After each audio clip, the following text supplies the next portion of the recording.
Karga Oasis. This is about 150 miles west of Luxor in Egypt.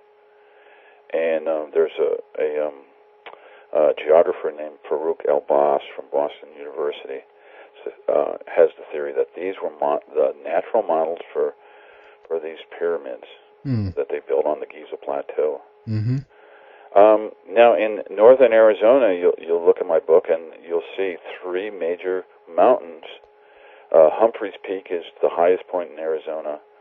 It's 12,633 feet, and it has a sacred connotation for the Hopis. It's the winter home of the Kachinas.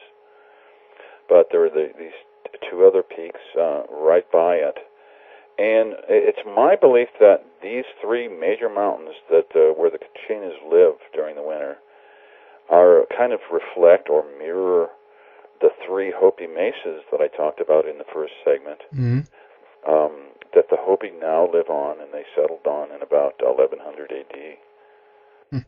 So there's this, reciprocal relationship between these mountains and the mesas, which, the Hopi were never pyramid builders.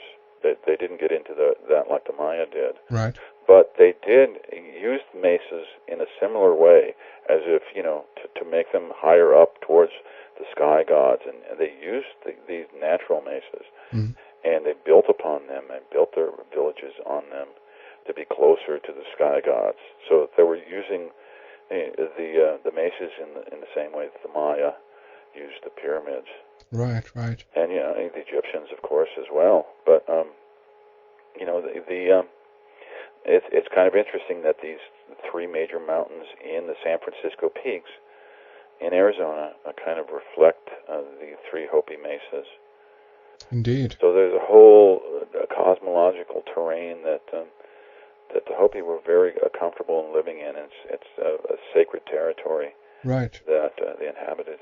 And going back to that image again I was referring to, that's, that's like the three peaks, either, as I said, the three peaks of Arizona or the three pyramids of Giza, and on top of in the slab here, the picture that you have, there are three birds, and again it's very similar to the Bennu bird, or something similar, or even we could even tie it potentially into the phoenix again, because the bird itself actually looks to be an eye of the pyramids, the three pyramids. That's exactly right. The pyramid again is in this very this ancient grave slab. It was covering a grave, and again it was around Winslow, Arizona, that they found this thing.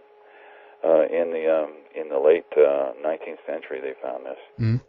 And supposedly there are there are three birds, one on each of these three pyramids in a row, and some say that they're kind of parrots or macaws, and parrots and macaws don't really live here in the desert of Arizona. They live in the jungles of Mesoamerica.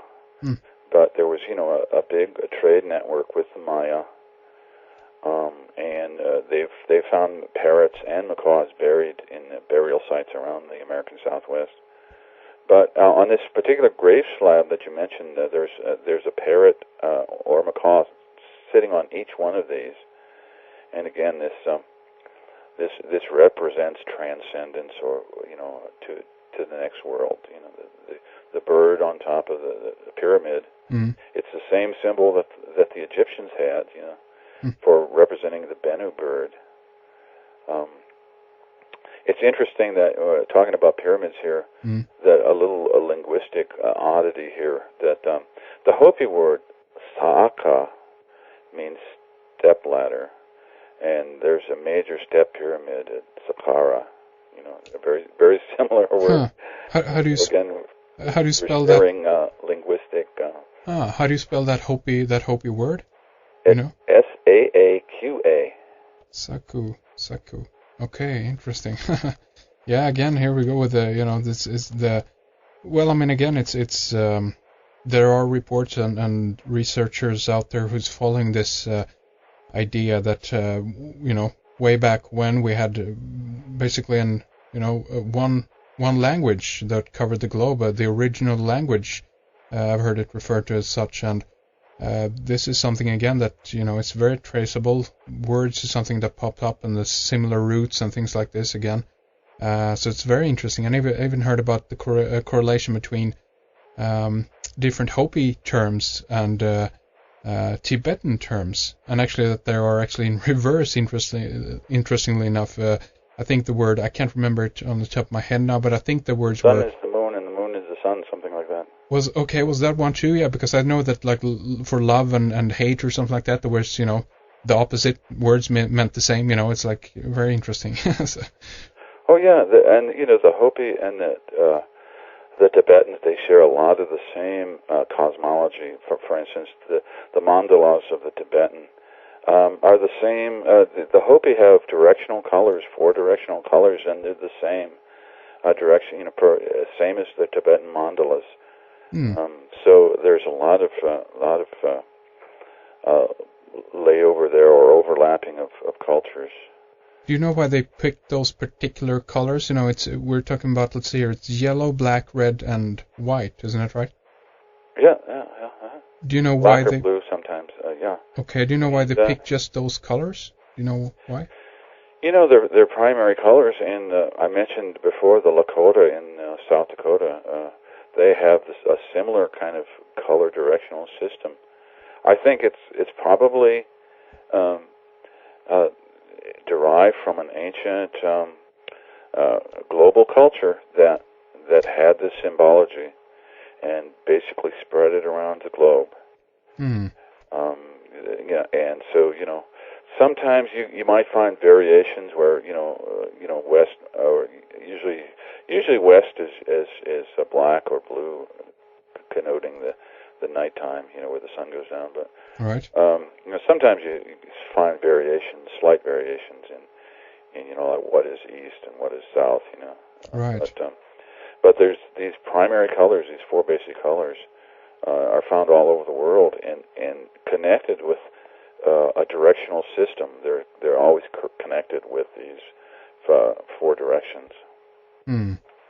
Very interesting. And do you think then that, if we were to talk about the origins of it all, again, we've had, we've been talking about the idea that this was a global civilization and so forth, but either this was, it must have started on one location. It's very unlikely that this actually was, from, day one, it was all over the globe and the similar patterns were there. And that's obviously possible, but not that, not that reasonable to argue like that. So what we're looking at is that this potentially has started in one place, and then the same patterns and the same symbols have been transplanted all over the world.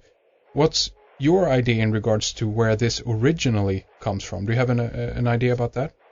Well, I don't like to get into the Atlantean problem because it's such a thorny issue, and many people believe strongly in it, and others strongly deny that Atlantis ever existed. But like Grant Hancock, I do think that there was a global culture, 10,000 years ago, that was located somewhere. It might have been, west of Cuba, and it's a mile down in the ocean right now. Or it might have been in the middle of the Atlantic, and some say some of the islands in the Pacific, Lemuria, might have been a center for a global culture. And I'm really not sure how this all fits together, but I tend to think that there are so many different cultural similarities between cultures that had nothing to do with each other. The Maya and the Hindus in India, and the Hopi in the American Southwest. They all have these similar patterns, similar mythologies, similar directional symbols, color symbols, and so forth. That I think it had to be a case of dispersal from a central point. Yeah. It might have been India at first. Right. There's a chapter in my book that talks about an Om symbol. You might be familiar with what an ohm symbol looks like. Indeed, It yeah. kind of looks like sort of like a 3, the numeral 3. Right, right. With some variations on it. I found a friend of mine, Jack Andrews, who actually did the cover of both of my books. He found this symbol at an ancient Hopi site. It's called Pulaski. It's near Sedona, Arizona, and he found this ohm symbol painted on the rocks. And these symbols are thousands of years old. Some of these paintings, they're pictographs, technically they're called, Mm-hmm. and various types of symbology going on there. There are pictures in my new book about what I think looks like star elders walking across the Milky Way, and these are painted on the rock face there. But this friend of mine found this ohm symbol, and that's pictured in the book as well. Mm-hmm. It's kind of strange because a group called the Potki clan, that was one of the clans of the Hopi, Mm-hmm. settled at this particular spot, and the symbol for the Potki clan are 3 semicircles, two next to each other, and then the third piled on the top, and these symbolized clouds. But in one variation of this, they rotated it 90 degrees clockwise, so it's kind of, if you look at the Hindu Om symbol and the Potki cloud symbol, Mm-hmm. they look almost exactly like. Just from a different, angle, basically. Huh. Yeah, well, yeah, Interesting. Because, we had a guy called Rens, is a Dutch name, Rens van der Sluis, I think he's pronouncing it, who's looking into the idea of plasma mythology. And this is pretty interesting because he talks about that many of the symbols actually originate from basically an event that has taken place in the heavens, in the sky, where peoples from around the world could have seen the similar event, meaning that they could see similar symbols. He has actually studied how plasma works, and since it's scalable, I think he's doing that in laboratory conditions right now, but since it's scalable, this can be seen, how big you want it, basically. And if this has to do with either an incoming body or some kind of collision, planetary upheaval, insert what you like there. But what he has been looking at least, is that, the origins of specific symbols, or the reason why they're found throughout the world and throughout the culture, is that many of the cultures actually were witnessing the same event. And a thing like this, just the fact that a symbol, is slightly twisted or slightly turned or angled or something, is very kind of dovetails with that idea. And that's pretty interesting in a way, because if we are to, elaborate on the idea that all of this, same symbols started popping up on the world, around the world at the same time, potentially through communication. Obviously, that's a big factor here. But the other factor is that this is something that all cultures actually did see, and a consequence of that is that they have the bird, they have the pyramid, they have the crosses, and things like this. Well, Henrik, at the same site I mentioned, Pulaski, there's also what I think is the 1054 supernova that was seen around the world. It's a representation of it. There's one in Chaco Canyon, which I mentioned in the first segment of the show. There's a pictograph, a painting of this particular supernova that exploded in July of 1054, and the Chinese saw it and recorded it. And Native Americans in both of these places, Chaco Canyon and this site of Pulaski, recorded this, and you can look at the similarity between the one in Chaco Canyon and the one at Pulaski, and there are some other sites around the American Southwest. This definitely there were the skies, the heavens were getting the attention of the people living